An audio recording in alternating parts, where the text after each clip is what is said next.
राजपूत समाज के लोग भी उन्हें गद्दार कह के बोलते हैं, लेकिन कई हम जो पढ़े लिखे हैं वो नायक भी मानते हैं। एक तरफ गद्दार, एक तरफ नायक, तो इसकी क्या सच्चाई है? देखो, इसका मैं स्वयं भी दोषी हूं। आज से 5 वर्ष पूर्व जब तक मैंने पूरा मेवाड़ का इतिहास नहीं पढ़ा था, मैं भी मान सिंह जी को हेय दृष्टि से ही देखता था। इसका मैं दोषी हूं, मैं स्वीकार करता हूं। लेकिन मैं आज बिल्कुल उल्टी दिशा में आ गया हूं कि मान सिंह जी तो कट्टर हिंदू थे, और पुस्तक में मैंने इस बात को लिखा, हिंदुओं के रक्षक। उसका प्रमाण मैं देता हूं आपको। जो हल्दी घाटी का युद्ध है, हिंदुओं की तकलीफ क्या है? हिंदुओं को कष्ट ये है कि हमारे प्रताप के सामने मान सिंह जी खड़े थे। यही हमारी बाधा है। हम तो नहीं, हम प्रताप की तरफ है। देखो, हम मूलतः हम प्रताप की तरफ है, तो जो प्रताप के सामने वो हमको शत्रु लगेगा। लेकिन अगर हम थोड़ी सी बुद्धि का प्रयोग करें और थोड़ी करुणा से देखें, मान सिंह जी वहां किस आधार से खड़े थे? मुसलमानों के साथ समझौता उनके दादा भारमल ने किया था। भारमल का भी परिस्थिति हमको सोचनी पड़ेगी। जब भारमल ने किया था 1530 से 40 के आसपास, तब तक सांगा की हत्या हो चुकी थी।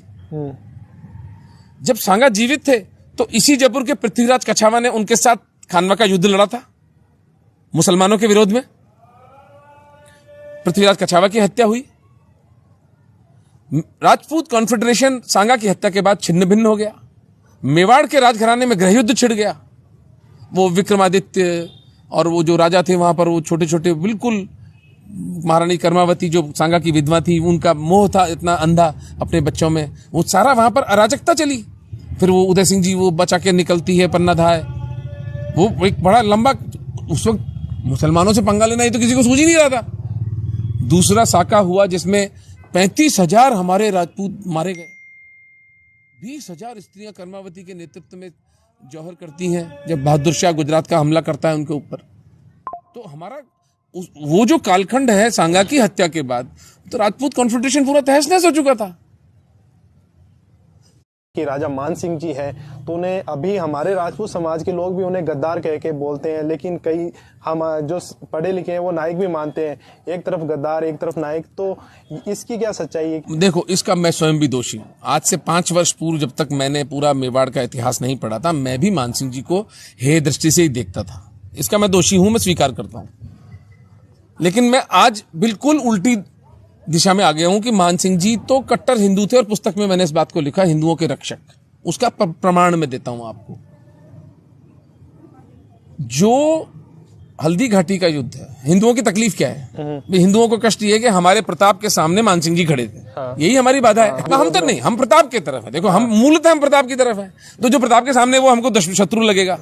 लेकिन अगर हम थोड़ी सी बुद्धि का प्रयोग करें और थोड़ी करुणा से देखें, मान सिंह जी वहां किस आधार से खड़े थे? मुसलमानों के साथ समझौता उनके दादा भारमल ने किया था। भारमल का भी परिस्थिति हमको सोचनी पड़ेगी। जब भारमल ने किया था 1530 से 40 के आसपास, तब तक सांगा की हत्या हो चुकी थी।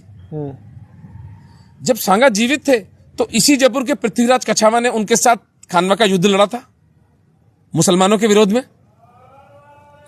पृथ्वीराज कछावा की हत्या हुई। राजपूत कॉन्फेडरेशन सांगा की हत्या के बाद छिन्न भिन्न हो गया। मेवाड़ के राजघराने में गृहयुद्ध छिड़ गया।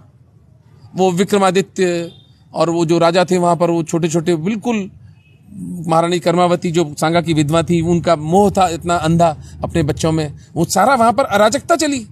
फिर वो उदय सिंह जी वो बचा के निकलती है पन्ना धाय, वो एक बड़ा लंबा, उस वक्त मुसलमानों से पंगा लेना ही तो किसी को सूझ ही नहीं रहा था। दूसरा साका हुआ जिसमें 35,000 हमारे राजपूत मारे गए। 20,000 स्त्रियां कर्मावती के नेतृत्व में जौहर करती हैं जब बहादुर शाह गुजरात का हमला करता है उनके ऊपर। तो हमारा वो जो कालखंड है सांगा की हत्या के बाद, तो राजपूत कॉन्फेडरेशन पूरा तहस नहस हो चुका था। तो उस गिवन परिस्थिति में भारमल ने मुसलमानों के साथ ये सोचकर समझौता किया, क्योंकि जयपुर के पास मेवाड़ की तरह अरावली की पर्वतमालाएं नहीं हैं जो उनकी सुरक्षा कर सकें। तो तोपें भी नहीं थी हमारे पास। खानवा के युद्ध में जो सबसे बड़ी हानि हिंदुओं की हुई थी, वो तोपों के कारण हुई। हमारे तो घोड़े और हाथी पलट के हमारे ऊपर ही आ पड़े, क्योंकि तोपों का हमें आइडिया ही नहीं था। अब जो हत्यारा समाज होता है वो उनको इजाद करता रहता है, जो विकसित समाज होता है वो बिल्डिंगें बनाता है, वो कविताएं लिखता है। वो अब मारने के हथियार क्यों बनाएगा? लेकिन इनका काम ही ये था। तो जयपुर के पास मुसलमानों के साथ एक अस्थायी समझौते के अलावा कोई विकल्प नहीं था, वरना ये यहां पर इस्लामाइजेशन होता। तो फिर मान सिंह जी अपने दादा के वचन से बंधे हुए थे। मेरा मानना है, मैंने सिद्ध भी करने का प्रयास किया है कि हल्दी घाटी के युद्ध में प्रताप जब पूरी तरह से घायल हो चुके थे, चेतक घायल हो चुका था, अगर मान सिंह जी चाहते और उनका 2-4 किलोमीटर भी पीछा करते तो प्रताप को हानि पहुंचा सकते थे, लेकिन उन्होंने प्रताप को निकलने दिया। कहीं हृदय में उनके थी कि हाँ प्रताप जीवित रहें। हल्दी घाटी के 1576 के युद्ध के बाद 1578 में मोही का युद्ध होता है। मोही के युद्ध में भाटी राजपूतों के साथ मिलकर प्रताप ने मुजाहिद बेग नाम के मुसलमान के साथ 3000 मुसलमानों का वध किया। मुजाहिद बेग गया और उसने सहायता मांगी, उसने हरकारा भेजा मान सिंह जी के पास। 20 मील दूर थे मान सिंह जी। मान सिंह जी हरकारे को मरवा दिया और उसकी तरफ पीट करके जंगल की तरफ चले गए। कम से कम आधा दर्जन ऐसे अवसर आते हैं जहां पर मान सिंह जी मेवाड़ की सेना की प्रत्यक्ष या अप्रत्यक्ष सहायता करते हैं। प्रताप के मोक्ष के बाद उनके बेटे अमर सिंह जी पर 1605 तक 5 वर्षों तक मान सिंह जी अटैक नहीं करते, जबकि अकबर उनको बुला के कहता है कि आप सलीम के, उनका जो बेटा जहांगीर था उसके साथ मिलकर संघर्ष। सलीम अय्याश था, शराबें पीता था, लड़कीबाजी करता था। मान सिंह जी ने उसको उसी में लगाए रखा। अजमेर से आगे लोग गए नहीं। अमर सिंह जी को समय मिल गया अपनी सेना को सुदृढ़ करने का।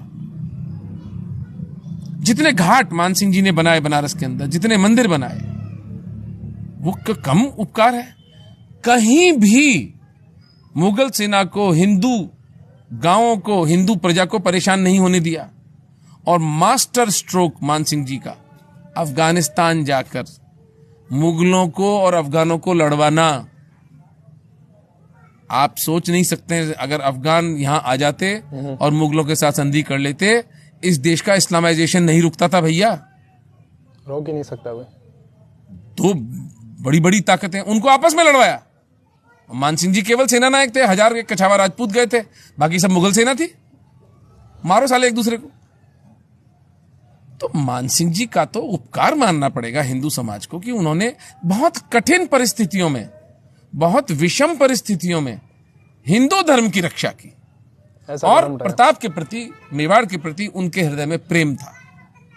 अंदर से वो मुसलमानों से घृणा करते थे, प्रकट रूप से बोल नहीं सकते थे। और जयपुर के पूरे राजघराने को हम उस 150 वर्ष के कालखंड पर जज करते हैं। हम भूल जाते हैं कि उससे पहले के 850 वर्ष के अंदर जयपुर के राजपूतों ने किस तरह से, कछावा राजपूतों ने मेवाड़ के राजपूतों के कंधे से कंधा मिलकर मुसलमानों से युद्ध किया। और अंतिम बात, इतना क्लोज प्रॉक्सिमिटी में होने के उपरांत भी मान सिंह जी को तो अकबर अपना बेटा कहता था। जयपुर के राजपूतों ने इस्लाम कभी स्वीकार नहीं किया। ये कोई छोटी बात नहीं है। आप इस माफिया को नहीं जानते। ये लोग सतत उन पर उनको कन्विंस करते रहते थे कि इस्लाम में आ जाओ, इस्लाम में आ जाओ। जयपुर के राजपूतों ने स्पष्ट मना कर दिया। तो जयपुर के राजपूतों के चरण धोकर उनका चरणामृत पीना चाहिए हमको। ये 3 राजपूत, जयपुर के कछावा, जोधपुर के राठौड़ और मेवाड़ के सिसोदिया, इनमें शिखर पर सिसोदिया है, इसमें कोई संदेह नहीं है, क्योंकि उन्होंने नेतृत्व दिया। उन्होंने ही वो भाले तीर अपनी छाती पर खाए, उन्होंने ही हमारे हिंदू समाज को नेतृत्व दिया। लेकिन राठौड़ों का और कछावों का योगदान भी कम नहीं है। और सबका, खींची, परिहार, परमार राजपूत, गौड़ राजपूत, छोटे मोटे जो जितने भी राजघराने थे, शेखावत, सभी ने सब लड़े। कोई, किसी ने, राजपूतों ने हमें नीचा नहीं दिखाया। और उस यशोगान को हमें बिना संकोच के सप्रमाण गाना चाहिए कि राजा मान सिंह जी